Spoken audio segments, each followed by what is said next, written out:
Pleasure for you all to be here.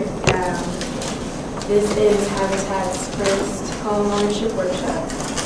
We have our special guest speaker, Attorney Edwin Farrow. So first, I wanted to talk to you all about what Habitat is and our function on campus.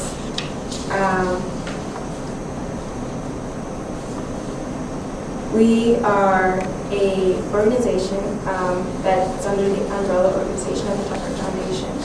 And the Tucker Foundation is on campus and it offers help and aid to students who want to venture into organizations dealing with spirituality, service, and social justice. It's our duty for a chapter of Habitat for Humanity, a college chapter, to educate, advocate, and fundraise. And this workshop is our way of educating the community about homeownership and how to properly rent a house and know how to go about that. Right now in Habitat, we are working with Hurricane Irene victims. We're doing lots of renovation and flood work and things of that nature. With homeowners who are actually living in their houses. We get a few students to come in and volunteer. And we always work very extensively with Upper Valley Habitat, which is an organization that works with roofs and homes in New Hampshire and Vermont. And our speaker today, as you all probably know, is Edwin Farrow.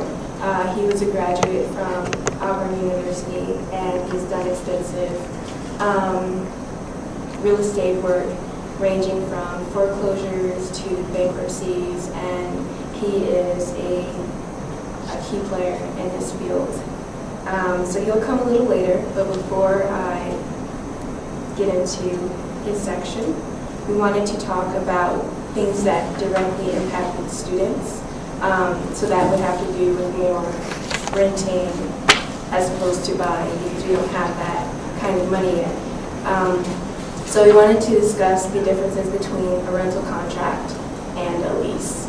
So one of the main differences is that a rental contract basically is a shorter version. You can do your rental contract for a period of about 30 days, and then it's automatically renewed at the end of the period by the landlord. And then the difference between that and a lease is that, for the most part, leases usually extend for 12 months, so it's a longer period of time. And most leases begin on the first day you move in. Most landlords have you pay either on the first or the month. Some have it the 15th, but all the agreements of when you pay would be in the lease. And the lease is basically a contract between you and the landlord about who can stay there, when you have to pay, how much you pay for what, et cetera, et cetera.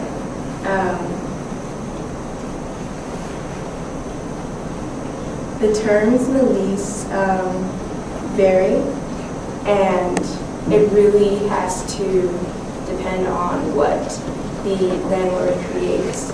So when looking at your lease, you should pay attention to utilities. Are heat, hot water included? If not, you would have to pay that out of pocket in addition to it. Are there pets allowed? You would have to look at the security deposit amount and whether you would get reimbursed for that in the end. And speaking of security deposits, that is our next section. So basically what a security deposit is a down payment on your home. You have to upfront the money, usually the first month's rent, before you move in.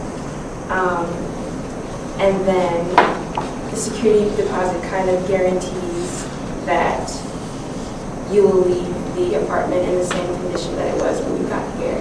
Meaning if you left your things in the apartment or it was dirty or it needed cleaning or anything like that, the landlord would have the right to use your security deposit, the money that you gave him, and clean up the house and things like that. So that's why it's important when you decide to leave from a rental apartment to make sure that the house is clean, to make sure that you have all of your belongings out, to make sure that you are forwarding your new address to your old landlord so that he can give you, mail you your check. And then obviously to return the keys.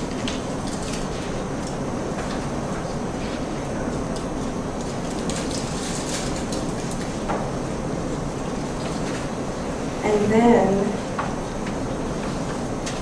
we'll get into rent. Rent is obviously a version of a mortgage if you had a home. And rents should stay at a fixed amount. But if it's in the contract or the lease that the landlord can up your rent or change it by a particular time, then he can. So that's also something to look out for when you are purchasing your lease. But there are states, California, DC, Maryland, New Jersey, New York, that have laws that prevent the landlords from increasing the rent too much at ridiculous rates. So always keep that in mind. So on that note, I wanted to shift to the other section of our presentation, and he'll also fill in some of the gaps that I missed. Mr. Edwin Farrow. I want to clap. I'll give it.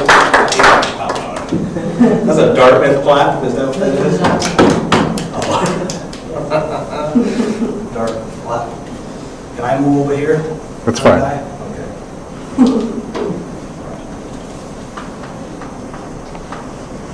Thank you, Sinead.